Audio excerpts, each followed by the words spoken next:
We're so lucky today to be joined by midwife extraordinaire and my loving sister-in-law, Renee Lynn. Do you want to tell us a bit about your experience of being a midwife and kind of what your role is now and your background and things like that? Sure. So my name is Renee, like Ryan said, and I have been a registered nurse for about 15 years, and I've been a nurse midwife for about 4. So what that means is I decided to go to college and study for my bachelor's of science in nursing. And then after I did that for a while, I fell in love with the idea of being with moms and babies. So I went back to graduate school to get a master's in science, which took about 2 to 3 years. And now I do that for a living. So I care for women in any clinic setting for just about any issue or question that you have. Many of them are questions that you're asking me today, just like that. And I also teach at Bethel University in their nurse midwifery program. That's thanks. me. You're the best. You're the best, bro. Hey, so I have some questions here that our students asked this quarter in health class. I kind of framed it as, here's access to a total expert in this field, ask away. And so these are the questions that were kind of on their mind. Great. First one is, how do condoms prevent pregnancy, and what happens if condoms break? Good. So condoms are one option for contraceptives, and I'm sure you've heard that word before, but contraceptives are any form of birth control. So some options quickly would be like taking the pill. You've heard of that. Condoms we recommend all the time, no matter what contraceptive you're taking, because it also prevents you from sexually transmitted infections, or STIs, also known as sexually transmitted diseases, STDs. So if you hear either of those, it's the same thing. So condoms prevent pregnancy by wrapping the penis, essentially, so that when the semen comes out, it can't go into the woman's vagina or into the woman's mouth, which is how STDs spread from one person to another. Pregnancy, obviously, because the semen can't get out, it also can't get into the woman's vagina through the cervix, which then can cause pregnancy. I'm glad you brought up into the woman's mouth, and I'm going to skip to a new question down our list a little bit. Someone asked, how do you use protection during oral sex, and can STDs be passed through oral sex? This feels like kind of a natural progression to that question. This is also a really common question, so I'm glad that somebody asked it. I have clients who are 40 years old who have that question too, because a lot of us don't know the answer to that. So quick review about STDs. They can live pretty much all over the body. So when we think about HIV, which I'm sure you've heard of, that one actually lives in the bloodstream and then gets transmitted through fluids in the body, semen being one of them. And then you hear of things like gonorrhea and chlamydia, which are the most common STDs in the United States, and they have 0 symptoms. So you could look at a boyfriend or a girlfriend or a partner, and you wouldn't know that they have it. So you have intercourse where the penis is in the vagina, and it's spread because the STD lived on the outside of the penis skin or came out of the semen. That's one way for it to be transmitted into the vagina. Or if you were to give oral sex, so penis in a mouth or in a rectum, anything like that, it can be spread in exactly the same way. So one way to really prevent STD transmission is to put a condom on even during oral intercourse. Meaning if you were going to give somebody a blowjob, that's also another word people use, you would do that as well, and that would protect you from chlamydia, gonorrhea, or any other STD in your mouth. I'm glad you brought that up. One kind of related one is, can STDs pass between sexual partners that are same gender? Good question. Yes, in fact, it's even more common if it's same gender. So men to men, women to women, those can be passed in exactly the same way. When you think about women who have sex with women, sometimes you think they don't have a penis, there's no semen, it can't get transferred. But there are a lot of different ways to get STDs, and it doesn't have to be just penis to vagina or vagina to penis in order to share those. It can be mouth to vagina as well, and that's one of the more common ways to get it when it's a sexual relationship between women. Back to our contraceptive questions Yes. before we transitioned. How do IUDs and the pill prevent pregnancy? Yeah, so when we were talking, that's my daughter. Why don't you show us Davy trick?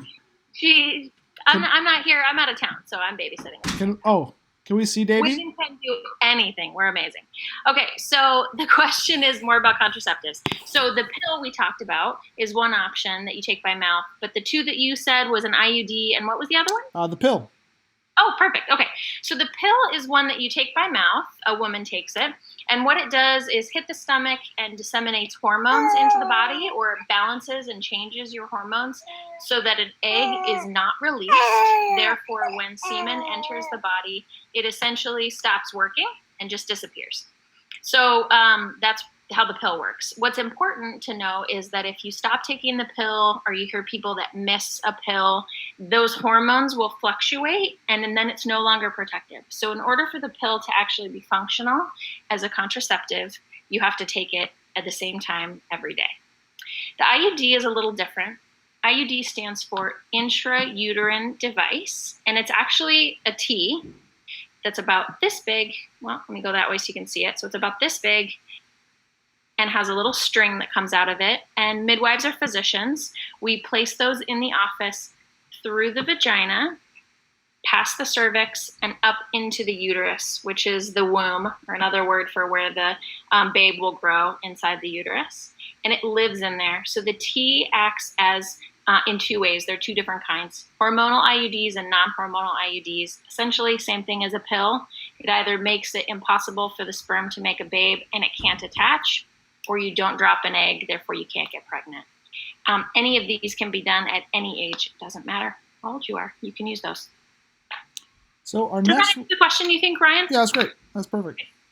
Next question I have is, we talk a bit about abstinence in class, about why abstinence is a great choice. It's an opportunity to align our decisions to our values.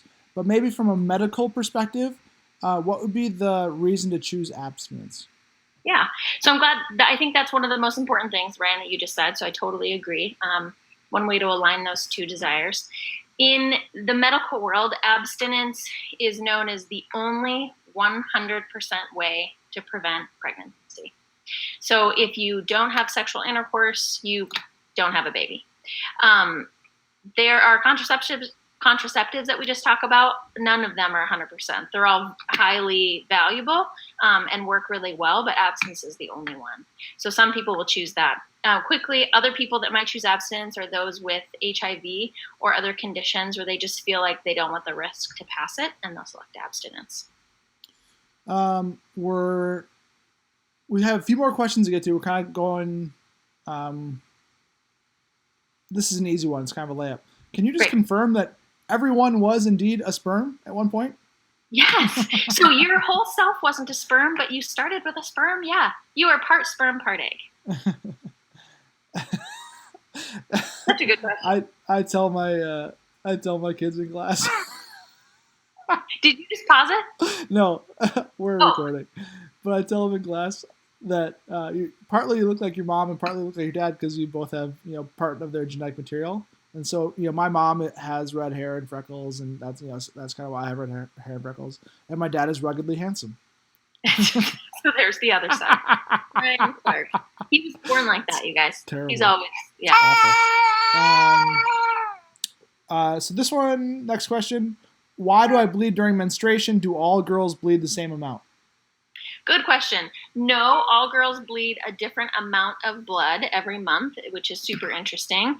The reason we menstruate is it's one way of, so essentially when you menstruate because we're fertile women and or we have a lot of hormones in our body that cause cyclical changes, meaning it happens every month.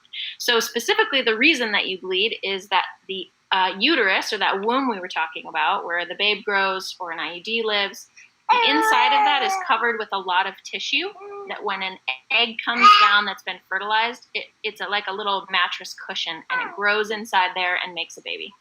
Your body senses whether or not you're pregnant. So when you aren't pregnant, that sloughs off, meaning it falls down, and because of gravity, it comes out of your vagina and becomes your period.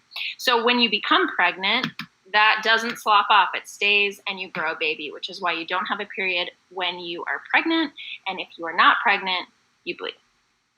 Some bleed a lot, like, 5 or 6, like a half a cup a month. Others just bleed like a teaspoon. So it varies per user, per individual. Yep, and it doesn't matter about your weight or anything else. Sometimes you're a heavy bleeder, sometimes you aren't. I love this question because I feel like you could go a million different ways with it. Do you have the same face you're born with throughout your whole life? That, I think that's one reason that the surgical industry is there. Everybody's born with one face, and then finally you reach a certain age, like 21, you're like, I want to look like that forever. But you don't. You're born with the same face and you live with it forever. But I heard once, and I actually don't know if this is true, that the only thing that continues to grow is your nose and your ears. If you know my grandpa, you might think that's true, but essentially, you're blessed with the same face your whole life. Love that answer. This is one that I have for you that I'm kind of hoping you can share some insight on. In health class, we talk a lot about how having valid and reliable information is really important, right? What kind of information? Valid and reliable. Just checking your source of where your information is coming from, totally. So you're not like piecing together your worldview through unreliable resources, right? Right. And there's lots of messages out there that tell you different things. I know that having a relationship with a doctor or a medical professional or a midwife or a nurse practitioner or whatever that you feel comfortable with, that you can ask real life questions to, would be really important. Can you talk a bit about why, your role as someone's medical provider and why that relationship is really valuable and good and important? Yeah. So essentially meaning the continuity, like having the same provider, or just that you're getting information from a professional kind of? Both maybe both. Yeah. So I think especially in our day and age, we're really blessed that we have access to the internet. We really can understand or have an answer with Siri or whoever you want to ask in seconds. And so that being said, you might ever wonder why would I ever need to talk to a physician or a counselor or a teacher, go to school, for instance, because anything I need to know, I can Google. And while that's partially true, I agree with you, we actually need to know where that information is coming from. And not only that, it needs to be with somebody who's spent their life really kind of honing skills and becoming really adept at understanding what information we know, what we don't know, and if we don't know it, how do we come to a point where we can understand it better? And I think obstetrics, or the care of moms and babies like I do, that's really important because we think we know a lot about what we do. And in reality, some of the things that we've created are actually hurting people, right? Like we think about a lot of C-sections. Those are really necessary, but sometimes there's too many. Let's talk about sports medicine. Like for those of you who are in athletics, you know that you can go see anybody about a knee injury, or Ryan might know a little bit about that too, or any sort of injury. And you can Google into it, but you probably know that when you see a general person, they have a pretty good understanding, but you can also go to a specialist and just get awesome information because they do it every single day. Cool. The same can be said about any topic.